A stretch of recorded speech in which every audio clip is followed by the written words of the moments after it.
Merci. Quand vous chantez, vous êtes fantastique. Tu sais, j'aime tellement quand les gens chantent. J'aime tellement entendre quand les gens adorent. Ça attire vraiment la présence de Dieu. C'est rare que c'est un instrument, mais c'est le temple du Seigneur qui adore. C'est le temple du Seigneur qui fait descendre l'onction. Et pour moi, il y a rien de plus beau quand je suis dans des salles, il y a 300, 400 personnes, et les gens ils commencent vraiment à chanter, à chanter, à chanter. Et c'est des fois des vieux chants comme ça réveille quelque chose en nous. Amen. Ok, vous êtes là ce matin parce que vous avez faim. J'espère que la faim d'acheter des vêtements chez les femmes est partie maintenant.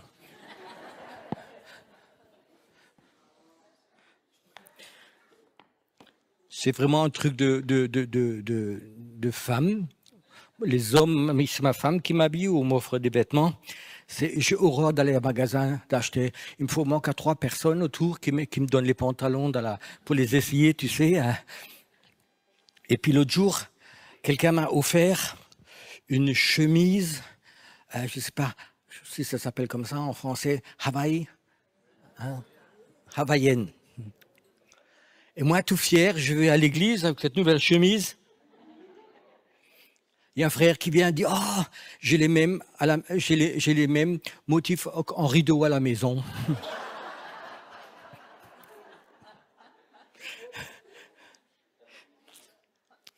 Et un jour, il y a quelques années, ma femme m'a acheté à Aldi en promotion un pull avec le sapin dessus. Et puis le dimanche, je prêche à l'église, il y avait 3 frères qui avaient l'appareil. Donc les habits, c'est vraiment pas mon truc. Ok, technicien, t'es content? Ok. Il vous met pas se disputer avec les techniciens. C'est pas bon.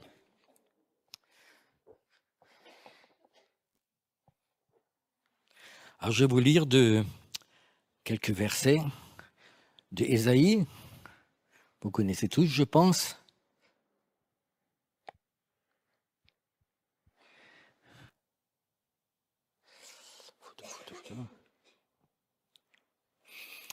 Alors Ésaïe, c'est le prophète de l'Ancien Testament qui a le plus vu Jésus. C'est lui qui a vu Jésus à la croix, c'est lui qui a vraiment vu tellement de choses, et il raconte tellement de choses, Jésus. Pour moi, c'est le prophète qui a le plus regardé dans l'avenir. Et là, il commence, le prophète, il dit, « Voici mon Seigneur ». Luther, la Bible allemande, elle dit « Regarde voir ». Il commence par « Regarde voir ». « Voici mon serviteur que je soutiens, celui que j'ai choisi, et toute ma joie j'ai posé sur lui. Je lui ai donné mon esprit, il établira le droit sur les peuples, il ne criera pas, il n'élèvera pas la voix, il ne se fera pas entendre dans les rues, il ne brisera pas le roseau qui se ploie, il n'éteindra pas la flamme qui faiblit. Il ne faiblira pas, il éteindra le droit. » Vous connaissez tous ces versets. Mais le prophète, il commence à dire « Regarde ». En allemand, « Guck mal ». Regarde voir. Et maintenant, la question, est-ce qu'il y avait quelque chose à voir? Posez-vous la question. Le prophète est là, je pense qu'il a fait ça dans une synagogue, ou peut-être qu'il l'a fait avec un groupe de jeunes prophètes dans une école de prophètes, je ne sais pas. Mais il commence par dire « Regarde voir ».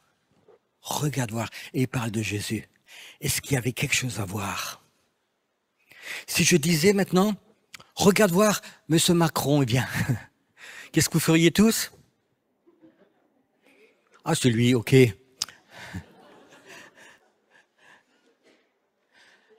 Regarde voir. Regarde voir. La question, est-ce qu'il y avait quelque chose à voir ou pas? Est-ce qu'Ésaïe a vu quelque chose? Oui, parce que c'était le voyant. Tu sais, dans l'Ancien Testament, le mot voyant, le mot prophète, c'est le même mot. Un prophète, c'est quelqu'un qui voit des choses que Dieu lui montre. Il ne voit pas les autres choses, il voit les choses que Dieu veut lui montrer. Il regarde dans l'invisible et il voit Jésus qui vient 1000 ans avant les autres. Il voit plein de choses de lui, il parle de lui d'une façon précise. Il le voit. Le problème, c'est que nous ne voyons rien. Ma maman était une craintive, une dépressive aussi. Elle vivait dans la peur. Et quand j'étais déjà petit et je lui disais je voulais faire ça, même un peu plus tard, elle avait toujours une phrase en alsacien qui disait « Ich sehe schwarz ». En français, je vois noir. Tu sais, schwarz. Ça veut dire qu'elle voit le noir. Il y a des personnes qui voient l'avenir en noir. Il y a des gens qui voient l'avenir en super parce qu'ils font la pensée positive. Et puis il y a des chrétiens qui voient l'avenir comme Dieu veut le faire. Le problème, c'est que Ésaïe, il a vu, et je pense que les autres, ils n'ont rien vu. Le problème, c'est que nous, en général, on ne voit rien. Pourquoi? Alors, il y a un monde visible à l'œil humain, nous voyons tous. Et puis, il y a un monde invisible. Et celui-là, on ne le voit pas. Qu'à des moments, si on s'entraîne, si on travaille avec le Seigneur, avec le Saint-Esprit, on peut voir dans le monde invisible. Les chrétiens, ils manquent de puissance et de force parce qu'ils ne sont pas conscients de ce monde invisible. Et ce matin, j'aimerais bien vous parler de ce monde invisible, si ça vous intéresse. Et si ça vous fait peur, vous pouvez encore vite sortir. Il y a des gens qui, toute leur vie, ils n'ont jamais rien vu dans le monde invisible. Parce qu'on ne leur a pas enseigné, on n'a pas dit de croire. Et dans la Bible, il y a un verset qui m'a surpris, il était tellement fort que ça a changé ma vie spirituelle. Il est marqué dans la Bible que tout ce qui est visible, tout ce que toi tu vois, ça va disparaître. Ta belle voiture dehors, ta maison, tout va disparaître un jour. Et tout ce qui est invisible, c'est éternel. Tout ce qui est invisible, c'est éternel. Écoute, je crois que si tu t'assois, ça filme tout aussi bien. Je ne bouge pas parce que les gens derrière, ils ne voient pas à travers toi. Merci, je sais. On peut ne pas prier que tu es là en esprit, toi.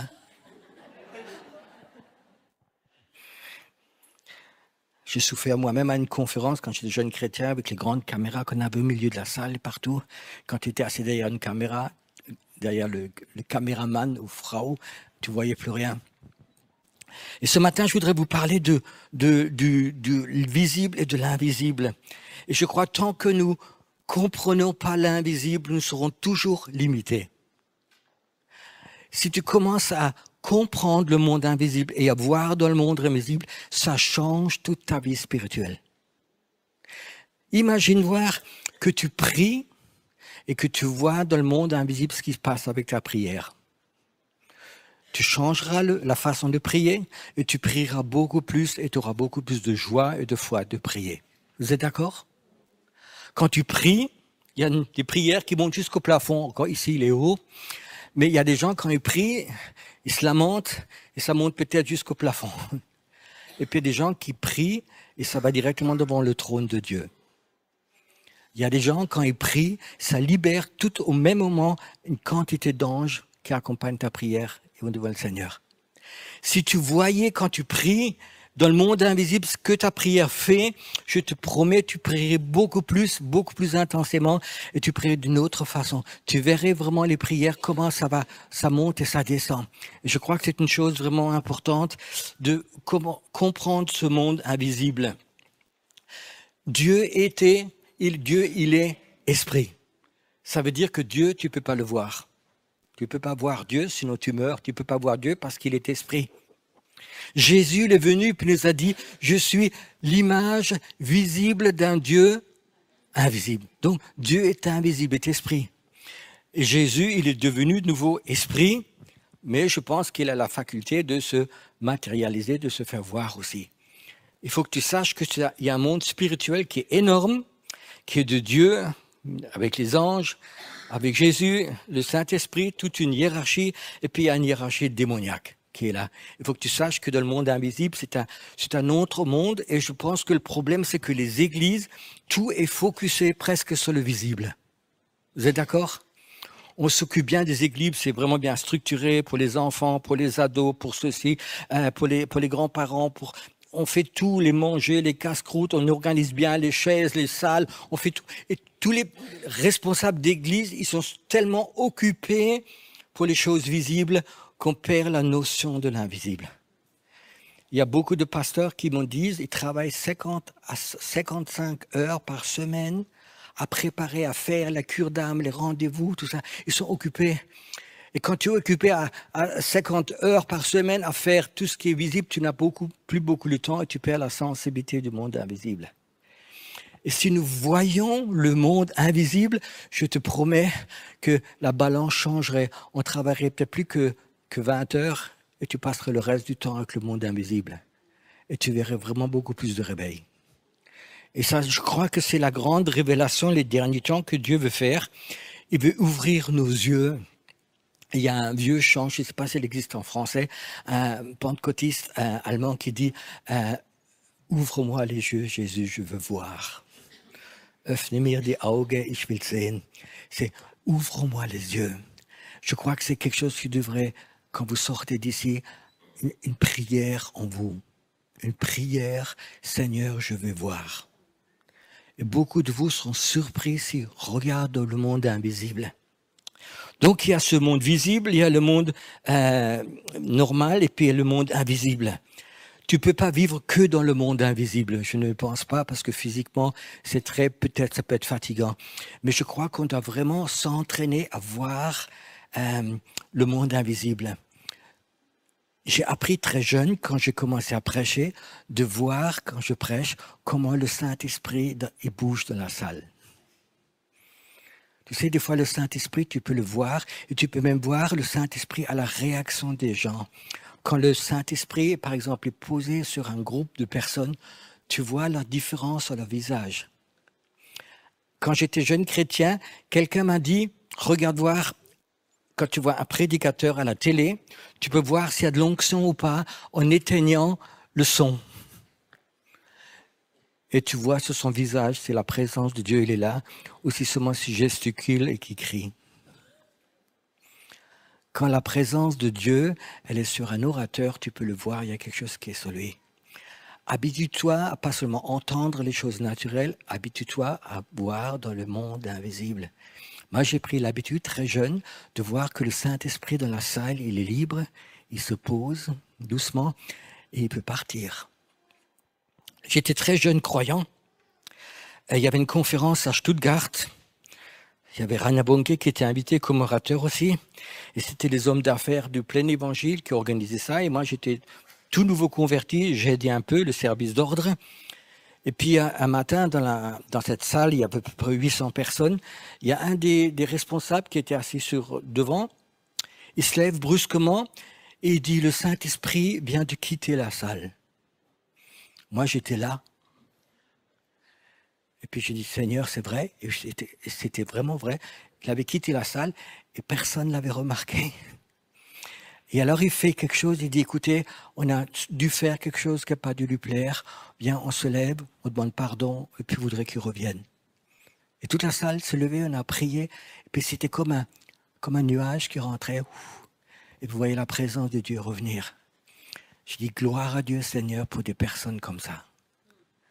Les autres, ils auraient continué le programme, super, chrétien, information, tout ce que tu veux, prédication, versets bibliques, sans la présence de Dieu. Est-ce que vous êtes sensible à la présence de Dieu? Est-ce que vous êtes sensible à la présence de forces démoniaques? Vous savez, il faut qu'on développe nouveau ces sensibilités. Dans Corinthiens, il est marqué renouvelez vos sens. Ce n'est pas les sens naturels, c'est les sens spirituels. Renouveler les sens. Tu peux voir un esprit, tu peux écouter un esprit, tu peux sentir un esprit. Renouveler vos sens, vous savez pourquoi? C'est marqué dans la Bible. Afin que vous reconnaissiez la volonté parfaite de Dieu. C'est-à-dire que si tes sens spirituels ne sont pas développés, tu feras la volonté de Dieu, mais pas la parfaite. Dans la Bible, il est marqué dans ce verset, je crois que c'était Romains, je crois que je me suis trompé, c'était Romains 12, il est marqué « Renouvelez vos sens afin que vous reconnaissiez ». Alors il y a marqué la volonté de Dieu, la volonté générale, la bonne volonté et la volonté parfaite. Laquelle tu veux reconnaître pour ta vie? La volonté générale de Dieu, être gentil, pardonner, vivre en tant que chrétien, c'est pas mal. La bonne volonté, faire des bonnes œuvres, ou la volonté parfaite de Dieu.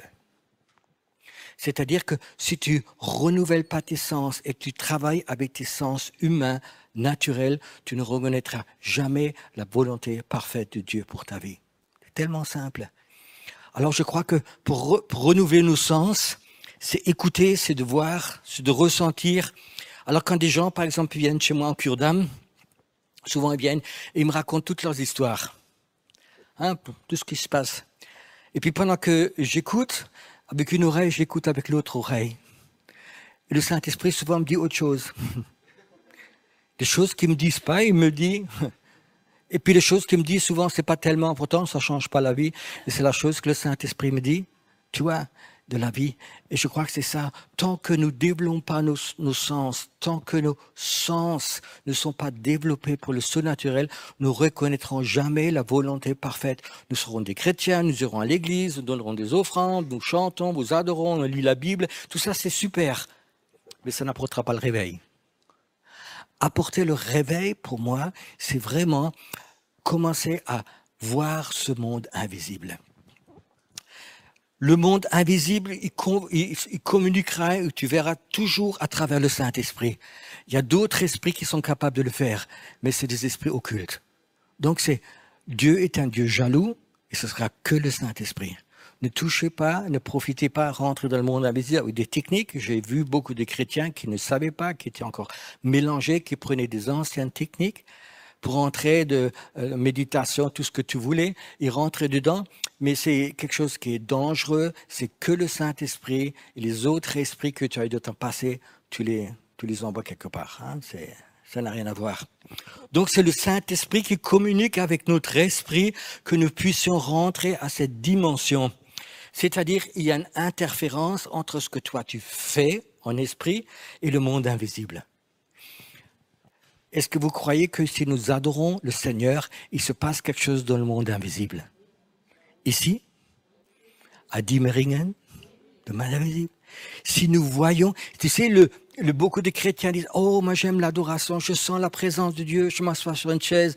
Oh, c'est bien, c'est pas mal, mais ça va pas très haut. » Quand tu commences à proclamer Jésus-Christ, le Seigneur, il est sorti du tombeau, il est Seigneur. Je crois que c'est ça, une puissance qui sort d'ici, dans le monde invisible, qui a des esprits athées, il y a tout ce que tu veux qui est dedans. Il y a des gens qui disent, oui, mais les musulmans, c'est pareil, ils ont le même Dieu. Ben, c'est tellement simple. Tu sais, dans le Coran, il est marqué que Dieu, Allah est Dieu et il n'a pas de fils. Donc, c'est simple. Pas besoin de discuter là-dessus. Jésus, c'est le seul chemin qui existe pour aller à Dieu. Donc, tu vois, on est dans un monde spirituel où il y a un smoke spirituel qui n'a jamais existé. J'ai l'impression qu'on est dans un monde, que ce soit en Allemagne, que ce soit ici, c'est dans beaucoup de pays, la crainte de Dieu, elle est partie. Même je dirais, il y a des gens qui ne sont pas croyants, mais il y a une crainte de Dieu. Et c'est un respect de Dieu. Et ça s'est perdu. Et quand la crainte de Dieu s'en va d'un pays, il y a tous les autres esprits qui peuvent rentrer.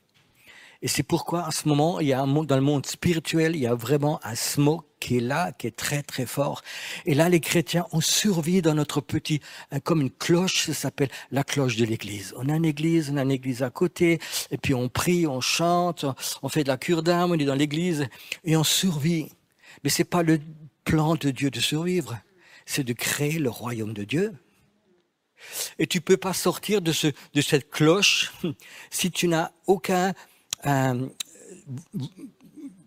capacité de voir dans ce monde invisible. Et je crois qu'on est dans un moment où si je blesse quelqu'un, excusez-moi, mais je veux le dire quand même, j'ai l'impression que pendant des années, on a fait des églises, c'était des cloches pour protéger les chrétiens. Et là-dedans, on avait notre théologie protestante, catholique, baptiste, mennonite, pentecôtiste. On vivait là-dedans, on vivait relativement bien. Pour moi, c'était la survie. Et puis il y a beaucoup de chrétiens qui avaient une notion qu'il y a quelque chose qui est en dehors de cette cloche. Et j'ai l'impression que Dieu, depuis quelque temps, il a commencé à ouvrir ces cloches. Et il y a plein de chrétiens qui savent qu'il y a une autre dimension. Il y a une dimension de l'esprit. Il y a une dimension que tu peux aller jusqu'au ciel quand Dieu t'appelle. Il y a une autre dimension. Et les pasteurs, souvent, ils ont eu peur pour leurs ouailles, pour leurs brebis. On les protège. Restez sous la cloche, restez sous la cloche. Et j'ai l'impression qu'il y a pas mal de pasteurs en ce moment qui se rendent compte que là-dedans, ça bouge dans la cloche, qu'il y a des gens qui veulent plus, qui veulent rentrer dans une autre dimension. Et ils acceptent que la cloche se lève et il y a de plus en plus de pasteurs en Suisse, en Allemagne, en Autriche qui viennent quand je prêche, quand je fais des séminaires prophétiques, ils viennent parce qu'ils savent qu'il y a une autre dimension qu'on leur a pas enseignée à l'école biblique. Hein, on n'a presque pas parlé là-dessus. Donc il existe ce monde invisible et il y a des belles histoires de la Bible, c'est pas des histoires que j'invente. Par exemple Daniel. Daniel, l'homme de Dieu, le prophète. Daniel, cet homme de prophète, il prie, il y a une demande qui monte à Dieu et il n'a pas de réponse. 21 jours. C'est long, hein? C'est long quand tu attends une réponse de Dieu. 21 jours. Mais il ne doute pas. Et puis, au bout de 21 jours, il y a un ange qui vient, qui lui apporte le message. Il a dit, tu sais, au moment, Daniel, où tu as prié, au même moment, c'était en haut. Dieu a entendu. Mais il a mis 21 jours, l'ange, pour venir. Il y a un combat dans le monde invisible pour t'apporter ces choses-là. Alors sache que quand tu pries et ton message, il est arrivé à Dieu, quand il est arrivé à Dieu, ce message, quand il est arrivé, il y a un combat pour tout ce que tu as demandé. Il y a un combat pour ce qui est vraiment arrivé. Il y a un combat dans le monde invisible. Quand tu pries une chose que Dieu t'a mis à cœur et tu la passes en haut, il y a un combat dans le monde invisible. Et en ce moment, je vous dis qu'il y a un smoke. Il y a beaucoup de gens aussi ici, dans leur vie, qui ont eu des prophéties. Il y en a quelques-uns ici qui, dans leur vie, tu as déjà reçu une prophétie pour ta vie. Et ça ne vient pas. Tu sais qu'en ce moment, il y a un combat pour ta prophétie. Pour ce que le Dieu veut faire de ta vie. Il y a un combat. Et souvent, on abandonne. On pense que le prophète n'était pas un bon prophète. Ou moi, je ne suis pas capable, je suis tombé sur la mauvaise personne, à plein de choses. Mais c'est faux. Souvent, il y a un combat dans le monde invisible pour que les promesses de Dieu arrivent dans ta vie. Et je crois que des fois, on peut, dans ce combat, imagine-toi que tu as eu un mot prophétique. Tu vas avoir un don de guérison pour guérir les malades. Ça fait 5 ans. Tu as reçu 2 prophètes différents qui ne se connaissent pas, ils ont dit exactement pareil sur toi. Tu vas avoir un don, tu vas guérir les malades. Puis ça vient pas. Qu'est-ce que tu commences à faire? À douter? J'ai trompé de personne? Est-ce que j'ai péché dans ma vie? Est-ce qu'il y a quelque chose qui n'est pas juste? Et on perd presque la foi à ce niveau-là. Qu'est-ce que tu peux faire? Peut-être que Dieu va t'envoyer un don de guérison très fort et des anges qui seront apportés un manteau pour la guérison. Et dans le monde invisible, il y a la sorcellerie, l'accusateur des frères, plein de forces démoniaques qui ne veulent pas que tu guérisses.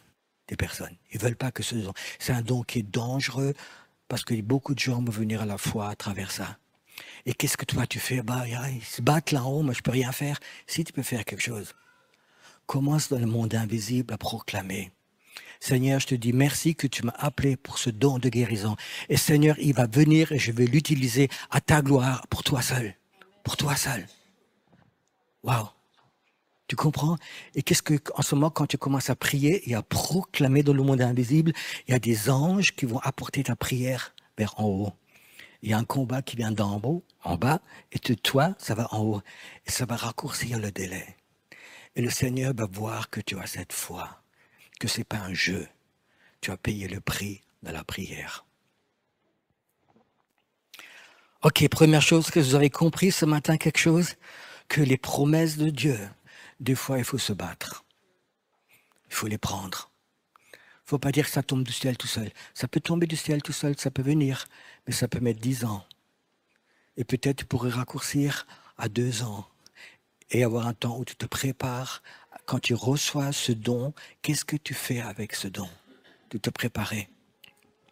Je crois que c'est tellement important. Nous, on peut interférer dans ce monde invisible à travers la proclamation. Je crois que c'est une des choses les plus importantes à travers la proclamation. La proclamation, c'est un niveau supérieur, je dirais, à la prière. C'est des moments où tu proclames parce que le Saint-Esprit t'a mis ça. Et tu proclames et tu vois qu'il y a un combat à travers ta proclamation. Je ne sais pas, est-ce qu'il y a des personnes ce matin ici qui ont cette foi que là où tu habites, peut-être ta rue, ton quartier ou ton village verra le réveil grâce à toi. Tu sais, c'est une foi que Dieu t'a donnée. Mais qu'est-ce que tu en fais dans le monde invisible? Tu dis merci, je mets dans la vitrine à la maison, je crois. Ou est-ce que tu commences à te battre pour ça? Seigneur, tu m'as promis, parce que moi j'habite dans ce village, qu'il y aura le réveil à cet endroit. Et je verrai des centaines d'hommes et de femmes qui plieront les genoux devant Jésus-Christ. Et je le proclame dans le monde invisible. Et personne n'aura le droit d'aller contre ça. Dans le nom de Jésus, dans le nom de Jésus, dans le nom de Jésus. Et à ce moment-là, il y a quelque chose qui va libérer dans le monde invisible. La puissance de Dieu qui va venir. Tu sais, créer le royaume de Dieu, c'est un combat. Il y a le royaume de Dieu qui veut grandir, qui veut venir. Il y a le royaume de Satan. Et quand tu veux créer le royaume de Dieu, n'oublie jamais, tu prends un morceau du royaume de Satan. Tu lui prends un morceau. Et il ne va pas aimer. Et dans le monde invisible, il y aura des attaques contre toi. Et tu sais, moi, je veux dire quelque chose, c'est un verset qui est important, ce n'est pas un verset biblique, mais c'est une phrase de Napoléon. Il a dit, l'attaque, c'est la meilleure défense. Et souvent, dans la prière, il faut qu'on arrive à ce niveau-là. Dans la prière, il faut que vraiment on arrive dans ce niveau-là, où il y a vraiment cette onction de combat qui vient, et dans le monde invisible, tous les plans qui ont été faits contre toi vont être brisés. Que fait Israël en ce moment? Ils attaquent le premier, parce qu'ils ont un avantage. Tu sais, si Israël n'attaque pas, Israël sera détruit. À jamais. Et c'est pour, même si le monde complet est contre eux, Dieu est avec eux. Ne l'oublie jamais. Et ils ont compris une chose, ils attaquent le premier avant que cette bombe nucléaire les touche. Ils le savent. Donc, je crois que nous, ces chrétiens, on peut apprendre des fois à attaquer avant que les plans du diable soient faits contre toi. Hier soir, je parlais de ce deuxième appel, de cet appel à servir Dieu, d'être un serviteur, une servante de Dieu. Et je crois que c'est important de savoir quand tu donnes ta vie pour l'appel à servir, pas être chrétien, mais pour servir, automatiquement, il y a des forces démoniaques qui vont se lever contre toi. Quand tu sers Dieu, il faut que tu saches, il y a des ennemis qui vont se lever contre toi. Et l'ennemi, tu sais, il est pas correct. Il va tout essayer, ta famille, tes amis, il va tout essayer contre toi. Et avant que l'ennemi commence à faire ses plans contre ta vie, quand tu as dit oui, commence à avoir une vie de prière qui est dans le monde invisible, qui a vraiment une puissance. Il faut que dans le monde invisible, que tu aies une force spirituelle qui court de toi, parce que les forces démoniaques qui vont le voir. Les forces démoniaques, ils voient si c'est quelqu'un qui marche avec, hein, c'est des gens qui sautent sur le train en marche, ou si c'est des pionniers. Ils le savent exactement. Ils savent si tu es un homme de prière ou pas. Les sorcières qui sont dans ta région, qui habitent, ils le savent. Si dans le monde invisible, tu as une puissance ou pas. Ou si c'est seulement tu as un titre d'église. Il y a des gens qui vivent avec les titres. Dans la Bible aussi, il y a quelqu'un qui avait des titres. Dans le nom de Paul, il voulait chasser les démons. Vous avez vu ce qui s'est passé? Ils n'avaient aucune puissance. Et là, c'est pareil que les chrétiens. Ce n'est pas important quel titre tu as à l'église. Mais c'est important de le monde invisible. Quelle est la puissance qui sort de toi dans ce monde invisible? Et tu peux développer ça quand tu commences à prier et à regarder, à ressentir dans le monde invisible ce qui se passe. Ce n'est pas tellement important tes paroles, mais est-ce que c'est l'esprit qui prie en toi? Est-ce que c'est la puissance qui sort d'ici? Ou c'est tout ce que tu as appris là dans ton intellect? Je crois que c'est une des choses les plus importantes. Je crois qu'il y a beaucoup de choses qui interfèrent dans le monde invisible. Et c'est toujours à voir avec l'obéissance au Saint-Esprit. Je vais un peu vous raconter un exemple de ma vie. Quand j'ai débuté l'Église, Dieu m'a appelé, il m'a oint, il m'a donné une onction forte dans beaucoup de dons, beaucoup de choses. Et les gens dans l'Église, ils m'ont tous accepté parce qu'ils ont vu la puissance de Dieu qui était sur moi. L'onction fait que les gens, ils le voient. Ceux qui ne le voient pas, de toute façon, ils sont partis. Mais il y a beaucoup de gens qui sont venus, ils étaient collaborateurs à l'église, c'était parmi des gens très proches, des leaders. Ils voyaient cette onction, cette présence de Dieu sur moi. Mais ils avaient un problème avec ma personne, avec ma personnalité, avec mon caractère. Je n'étais pas parfait par rapport à cette onction. Vous ne comprenez pas. Alors à l'église, il y avait même en allemand un Spruch qui disait « O Schreck, die Salbung ist weg ». C'est-à-dire qu'ils avaient Pierrot avec l'onction, il y avait Pierrot sans onction. Et le Pierrot avec onction, ils aimaient. Mais les autres, c'était un. Et ça petite sœur, allô? Oui. Et puis, je crois que c'est quelque chose qui est tellement important. Et dans l'église, ça a commencé à faire des rumeurs. Tu sais, c'est Pierrot, on aime son onction, mais lui, son caractère, il n'est pas toujours tout gentil, il n'est pas toujours tout poli, il n'est pas toujours tout ça. Il voulait avoir un saint, je ne sais pas. Mais moi, ça ne me dérangeait absolument pas. Moi, j'étais content qu'il respectait mon onction. C'était le chef avec l'onction. Puis un jour, on a fait un séminaire, on est tous les collaborateurs, ils étaient là-bas, on était à 25. C'est quelque chose que j'aime beaucoup, tu sais. Tant que tu ne donnes pas du lait à boire, ça va. Tu sais, quand tu es sensible à l'esprit, excusez-moi, mais tous ces petits trucs qui dérangent, le téléphone et tout ça, quelqu'un qui marche, c'est difficile de voir l'esprit quand tu es dans la salle, n'est pas concentré sur ces choses-là. Excusez-moi, mais c'est comme ça. Et ça, c'était ma situation, je l'ai acceptée. Et un jour, sur ce camp, le Seigneur m'a parlé, il m'a dit, Pierrot, c'est pas correct. Ils veulent ton onction, mais pas toi. Je dis, Seigneur, mais ça ne me dérange pas. Et tant qu'ils ont mon onction, c'est super, ils peuvent servir le royaume de Dieu. Il m'a dit, non, Pierrot, c'est dangereux. S'ils ne sont pas capables de t'aimer, ta personne, ils veulent seulement ton onction. Si cette onction tombe sur eux, ils vont casser des gens avec ça. S'ils ne sont pas capables de t'aimer, ils ne sont pas capables de recevoir cette onction. Le Seigneur dit, va leur dire, petite sœur, tu viens en retard. Allô? Tu viens en retard, et tu éteins ce truc, tu viens déjà en retard, tu déranges, et puis tu es tout le temps au téléphone. Et les gens, ils disaient ça. Et j'ai dit, Seigneur, je ne peux pas dire ça, je ne peux pas prendre le micro, là, dire ça, vous ne m'aimez pas, c'est vraiment pas mon style, ça ne me dérange pas. Le Seigneur, je dis, je veux que tu fasses quelque chose.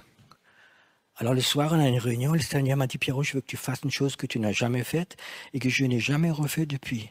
Il m'a dit, Pierrot, je veux que tu laves les pieds à toutes les personnes qui sont là. Alors j'ai pris une grande bassine, j'ai pris un chiffon et j'ai commencé à laver les pieds à toutes les personnes. Et pendant que je lavais les pieds, la puissance de Dieu est venue et a brisé l'orgueil. Tu vois, les gens ils sourient, tout ça, c'est pas bon, tu vois. Excuse-moi, mais il me faut la concentration sur ce que le Dieu fait, pas sur les autres choses. Pendant que je lavais les pieds, la puissance de Dieu est venue et les forces démoniaques sont sorties, la rébellion, l'orgueil et d'autres choses. J'ai rien dit, j'ai seulement lavé les pieds et brusquement les gens sont tombés à par terre, ils ont se mis à genoux, ils ont commencé à pleurer, ils ont fait repentance sur cette chose-là. Et ce jour-là, cette puissance a été brisée. Et les gens me demandaient pardon. Il a dit, Pierrot, on t'aime comme tu es. Moi, je voulais presque dire, je m'en fous. Mais je sais que c'est le Seigneur. Parce que le Seigneur ne voulait pas que l'onction se transporte sur des gens qui ne sont pas capables de t'aimer.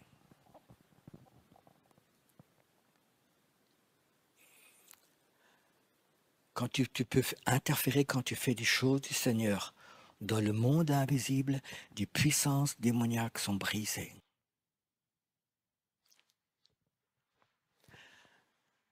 Il y a une femme en Allemagne, elle est née d'une famille de sorcières, elle était elle-même sorcière, puis elle a rencontré Jésus. Peut-être le nom que quelqu'un connaît, c'est Gabrielle Trinkley. Elle a écrit un livre aussi sur les puissances démoniaques, une femme qui a vraiment une forte onction dans le monde invisible. Et elle raconte l'histoire suivante. Elle a fait un culte, et puis le Seigneur lui parle, il lui dit, regarde derrière, dans la dernière rangée, il y a un monsieur qui est aveugle depuis plus de 20 ans, complètement aveugle. Je veux que tu ailles là-bas et que tu lui embrasses les yeux. Alors elle dit, Seigneur, je suis une femme, qu'est-ce qu'ils vont penser? Je suis un homme. Le Seigneur dit, vas-y, vas-y. Alors elle s'approche de l'homme, elle lui dit, monsieur, est-ce que je peux vous embrasser les yeux? Et le monsieur il enlève ses lunettes noires. Et puis elle me dit, il avait les yeux tout boursouflés, il y avait du pu partout, c'était vraiment affreux. Et puis elle avait d'abord un rejet, puis elle a l'amour du Seigneur, elle lui a embrassé les yeux, et les yeux se sont ouverts. 20 ans aveugle, les yeux se sont ouverts. 20 ans aveugle. Bon, c'est un miracle, gloire à Dieu. Mais elle est allée voir l'homme. Elle lui a dit, raconte-moi comment tu es devenu aveugle. Il me racontait, tu sais, j'étais chimiste dans une grande entreprise. Et je me suis disputé avec un collègue. On s'est tellement fâché. Et il a pris de l'acide, il me l'a jeté dans les yeux. La haine. L'esprit de haine est venu, il est devenu aveugle. Et l'esprit de l'amour de Dieu il était embrassé et parti. Ce n'est pas une prière qu'on a appris de faire pour les malades, mais c'était dans le monde invisible. Cet esprit de haine a été brisé et Dieu peut faire le miracle. Je crois que nous devons apprendre de nouveau à sortir de notre carcan religieux. Écoutez le Saint-Esprit et tu vas faire des choses qui vont avoir une interférence dans le monde invisible. Qui va faire dans le monde invisible. Et je voudrais vraiment te demander, est-ce qu'il y a en toi quelque chose, profondément en toi, qui sait qu'il y a une autre dimension, mais que tu n'es pas encore rentré dedans. Et tu as une envie de rentrer dans une autre dimension. Tu dis, Seigneur, c'est bien, j'ai peut-être travaillé 5 ans, 10 ans, 20 ans, 30 ans, je fais mon ministère, je fais mon travail, je fais ma prière, je suis un bon chrétien, mais il y a tellement peu de résultats. Je veux rentrer dans une autre dimension. Je veux rentrer dans un autre étage pour combattre. Tu sais, j'ai lu un livre qui a été écrit par des Américains où il y a eu la guerre en Yougoslavie. Donc ça fait déjà une vingtaine d'années, 20, 30 ans, où il y a vraiment eu une guerre en Yougoslavie. Et à l'époque, on disait que l'armée yougoslave avait une des plus grandes armées d'Europe et qui était très très forte. Et puis les Américains sont venus avec les Alliés il y a 8 jours. Ils ont battu cette armée, ils ont donné démission, ils ont arrêté, ils ont perdu tout le combat. Et c'était presque impossible. Et là, il y a un général américain qui écrit dans le livre, on a gagné le combat en 8 jours seulement à cause d'une chose. Nos avions, ils volaient plus haut que les autres avions. Il a dit les avions de la Yougoslavie, ils volaient jusqu'à, je ne sais pas, 7000, 8000 mètres. Nos avions, ils montaient 1000 mètres de plus. On a pu tous les tirer d'en haut vers en bas. Waouh. Est-ce que tu comprends spirituellement ce que ça veut dire? Tu sais que les gens occultes, ils prient aussi? Comme toi, tu bénis, eux, ils maudissent. La question, est-ce que qui monte plus haut dans le monde spirituel? Je crois que quand tu veux devenir prophète, tu peux devenir prophète si tu es capable de voler plus haut que la sorcellerie. Si tu dis que tu es prophète et tu vis, tu as le même niveau que la sorcellerie ou même en dessous, tu vas te faire fusiller spirituellement. Tu vas casser, tu vas être malade, tu vas mourir très tôt. Ta famille va disparaître. Il faut que tu saches dans le monde spirituel, ça a toujours quelque chose à voir avec la hauteur sur laquelle tu voles. Je crois que nous, chrétiens, il y a quelques années, le Seigneur m'a dit, Pierrot, je voudrais que tu crées une armée prophétique de prière. Et je vais être honnête avec vous, la prière, c'était pas mon point central de ma vie. Moi, j'avais toujours, quand je me suis converti, j'ai toujours eu cette foi personnelle. C'était dans ma vie, c'était les femmes prient, les hommes travaillent. Pour moi, c'était ça. Les hommes, ils évangélisent à l'église, ils posent les chaises, ils font la musique, ils font la stéréo, ils font tout. Les hommes, ils font tout, ils travaillent, ils font quelque chose. Et les femmes, elles prient. C'est toujours été comme ça dans notre ménage. Ma femme, elle priait. Quand elle avait des besoins d'argent, tout ce qu'elle priait, c'était pas mon problème. Moi, je créais le royaume de Dieu. Cette expérience, quand je me suis converti, j'étais dans une petite église. J'avais faim de Dieu et tout. J'étais dans toutes les réunions, sauf les réunions de prière. Une fois, je suis rentré à la maison, je dis, écoute, ça c'est pour les femmes, c'est pas pour moi. J'avais l'impression qu'ils lisaient les journaux et tous les accidents, ils priaient pour ces choses que vous avez vues. C'était horrible. Je dis, prière, c'est pas pour moi. 10 ans après, le Seigneur me dit, construis une armée de prières prophétiques. J'ai dit, Seigneur, la prière, j'y connais rien. J'ai jamais lu un livre sur la prière. Seigneur, il n'y a pas de raison, je ne comprends pas. Tu ne peux pas m'appeler à faire quelque chose que je connais vraiment rien et je ne veux absolument pas y connaître. Dans ma vie, quand j'étais pasteur, quand Dieu m'a appelé, je n'ai jamais prié pour moi. Parce que je crois à la parole qui dit « Créer le royaume de Dieu, sa justice, et Dieu, il te donnera, il fera tout ce que tu as besoin. » Et ça, je l'ai vraiment vécu dans ma vie, je n'ai rien fait. C'est Dieu qui a toujours tout fait. Et là, Dieu me demande de créer, d'appeler une armée de prières prophétiques. Et je dis, Seigneur, tu sais que j'ai aucune notion de la prière. J'ai jamais lu un livre sur la prière. Pourquoi tu m'appelles à faire ça? Parce que tu ne sais rien. Parce que tu n'as aucun savoir. Parce que tu n'as lu aucun livre. Je vais te reprogrammer pour la prière et surtout pour la prière pour le monde prophétique. C'est vraiment quelque chose qui est très fort en moi. Et j'ai appris tellement de choses que je commence vraiment à aimer la prière. Et surtout la prière qui monte dans le monde invisible. De voir vraiment que c'est un combat. Mais un combat qui ne fatigue pas les personnes, qui fatigue le monde spirituel qui est contre nous. Et je vous promets une chose, quand je fais des sessions de prière, les gens ne sont jamais fatigués quand ils rentrent à la maison. Ils sont moins fatigués que quand ils sont venus. Quelque chose se passe. Quand tu sors dans un certain niveau et tu pries, il n'y a aucune fatigue qui est là. Tu es vraiment ressourcé. Et j'ai appris une chose qui est importante dans cette armée de prière. On ne prie jamais pour les choses que les gens te racontent. C'est-à-dire que quelqu'un vient, ma grand-mère a ceci, mon tante a ceci, ma voiture est cassée, problème d'argent. Ça ne m'intéresse absolument pas. Je veux que prier les choses du plan de Dieu que lui nous montre. Tu comprends la différence? Imagine-toi qu'il y aurait ici en Alsace une église qui mettrait une grande pancarte dehors. Ici, on ne prie pas pour vos problèmes. On ne prie pas pour vos problèmes. On prie seulement pour le royaume de Dieu et pour le réveil. Tu sais ce qui se passerait? Beaucoup de gens partiraient de l'église. Il y a plein d'autres intercesseurs qui viendraient. Est-ce que tu crois que l'église serait plus petite, moins puissante? Non. On commençait à créer le royaume de Dieu. Que de la rue, il y a l'église, qu'il n'y a aucune sorcellerie, qu'il n'y a aucune chose démoniaque, qu'il n'y a pas de satanisme, il n'y a plus rien. Tout est brisé dans le nom de Jésus. On prie que pour les choses que le Seigneur nous révèle, pour les choses que le Seigneur nous donne. On prie pour ces choses-là et les autres choses ne nous intéressent pas parce que le Seigneur va nous les donner. Il nous donne tout ce qu'on a besoin. Tu te rends compte si on arrivait à programmer les églises, les groupes de prière, les programmer, écoute, arrête de prier pour toi, pour tes problèmes. On va prier ce soir seulement pour le royaume de Dieu. On va parler dans le monde invisible. On va proclamer que Jésus-Christ est le Seigneur, qu'il n'y a aucune autre puissance, que toutes les puissances vont plier les genoux dans le nom de Jésus. Je te promets une chose, tu vas sortir de l'église, tu vas sortir de la réunion, tu vas être gonflé à bloc. Ton esprit va être fort et tu as envie de le faire. Depuis quelques années, le Seigneur m'a appelé à emmener une armée de prière dans différents pays.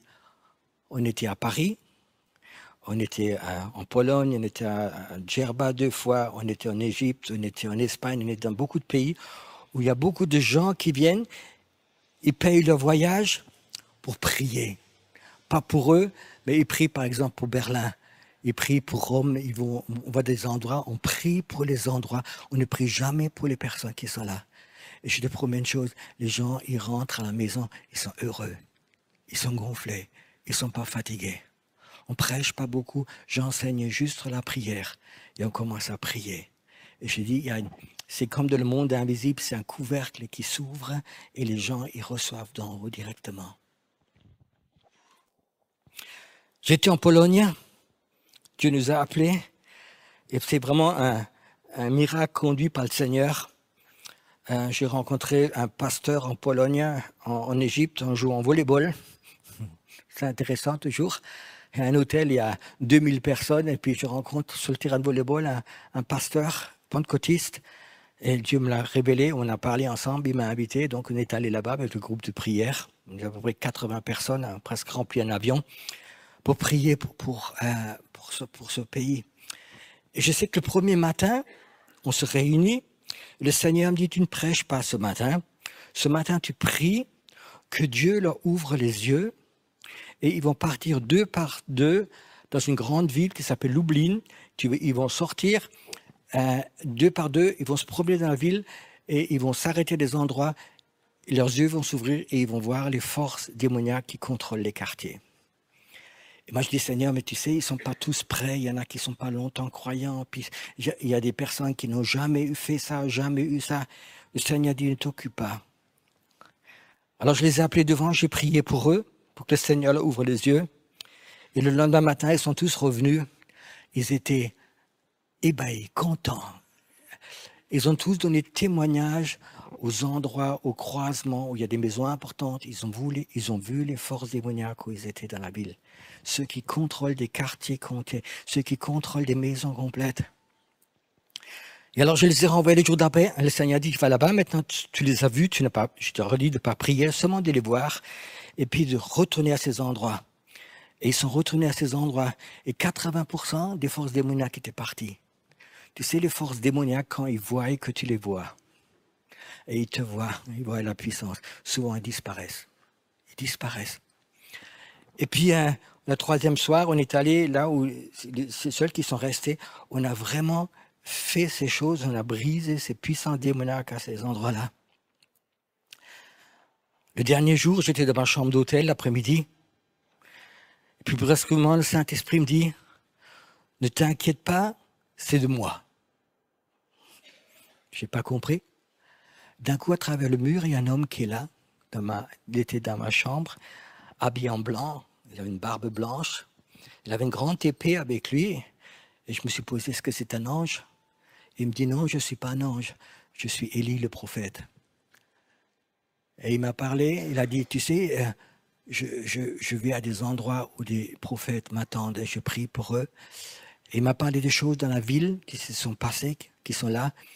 Et il m'a dit, mets-toi à genoux, et puis il a pris son épée, il l'a mis sur mon épaule, et c'est comme un feu qui est sorti. Ça, c'est l'armée de prière prophétique. C'est une autre dimension. Et je crois que Dieu, en ce moment, il appelle des hommes et des femmes à rentrer dans une autre dimension. Je ne suis pas venu pour vous prêcher des beaux messages, Mais je sais que ce matin, il y a un appel, que Dieu appelle des gens à dire, écoute, rentre dans cette autre dimension. Dieu a ouvert les portes spirituelles. Peut-être je vais vous parler après de ces portes spirituelles, mais Dieu il est en train d'ouvrir des portes spirituelles pour que ces enfants, qui ont le cœur pur, qui veulent servir Dieu, puissent rentrer dans cette dimension. Est-ce que toi, tu en as envie? Est-ce que tu as vraiment envie de rentrer dans cette dimension? Est-ce que tu sens la présence de Dieu ce matin? Est-ce que tu sens que ce Dieu, ce matin, il est là et qu'il veut te parler à toi? Tu sais, ce n'est pas la pensée positive en groupe, mais c'est individuel. Il peut peut-être te parler à toi, seul à côté, complètement déconnecté. Ça n'a aucune importance.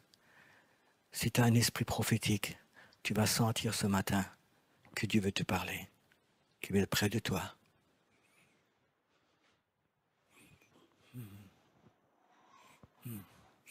Tu sais, souvent Dieu, il répond à ton oui à travers le feu. Et ce matin, je sens que vraiment il y a des personnes que tu sens que Dieu t'a parlé. Tu sais, c'est pour toi ce matin. Tu sais que c'est dans ton cœur profondément, c'est cette dimension que tu voudrais rentrer beaucoup plus profondément. Et ce matin, si tu dis un oui profond au Seigneur, le Seigneur va te répondre par un feu. Le feu de sa présence qui rentre en toi, qui rentre dans ton esprit prophétique ce matin. Reçois cette confirmation du feu du Dieu, de ce Dieu de feu, ce Dieu saint, qui dit, je t'appelle à rentrer dans le monde invisible. Je t'attends. Je t'appelle pour entrer dans ce monde invisible. Voler plus haut dans la prière, dans ton intercession, dans ton onction quand tu prêches, quand tu évangélises. Il y a un mot que les chrétiens n'aiment pas, mais je le prends souvent quand même, c'est cette aura. Que cette présence prophétique soit posée sur toi. Qu'elle soit posée sur toi. Qu'elle soit posée sur toi ce matin. Qu'elle soit vraiment posée sur toi ce matin. Qu'elle soit posée sur toi. Reçois un instant. Le Seigneur, il va parler à quelques-uns de vous directement. Il va parler à quelques-uns de vous. C'est comme si ton passé te quitte. Il y a une dame qui est là, qui a posé avant dans sa vie les cartes, lisant l'avenir pour d'autres personnes. Le Seigneur dit, je coupe. Ton passé ne va plus te freiner. Mais tu vas rentrer dans l'avenir, dans le prophétique. Et tu vas avoir des révélations de la présence de Dieu, de ce monde invisible. Tu vas connaître ces puissances démoniaques qui lient, qui ferment les prisons. Et tu vas les ouvrir. Tu vas les ouvrir. Merci Seigneur que tu touches maintenant.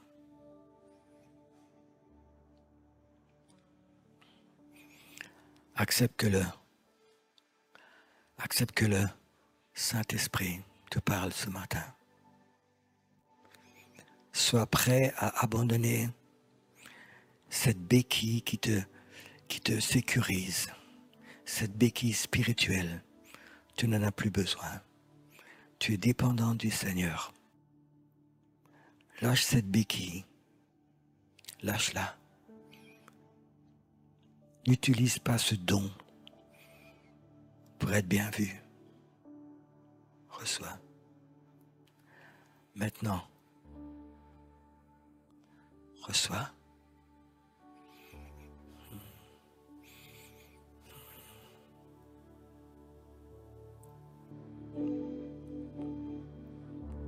Jésus-Christ,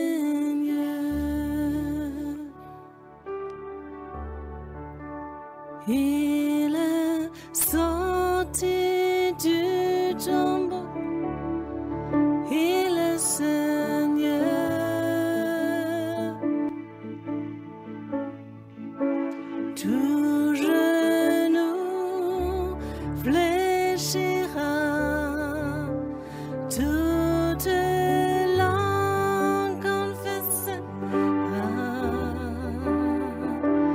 que Jésus est Seigneur.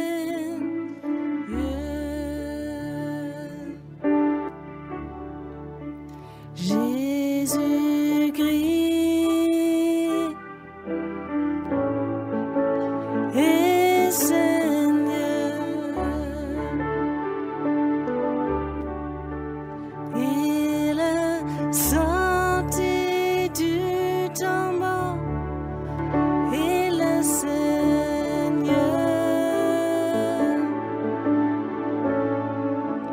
Tout genou fléchira, toute langue confessera que Jésus est Seigneur.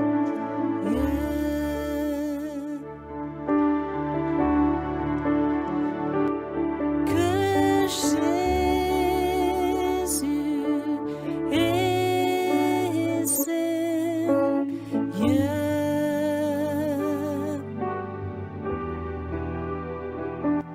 Que Jésus est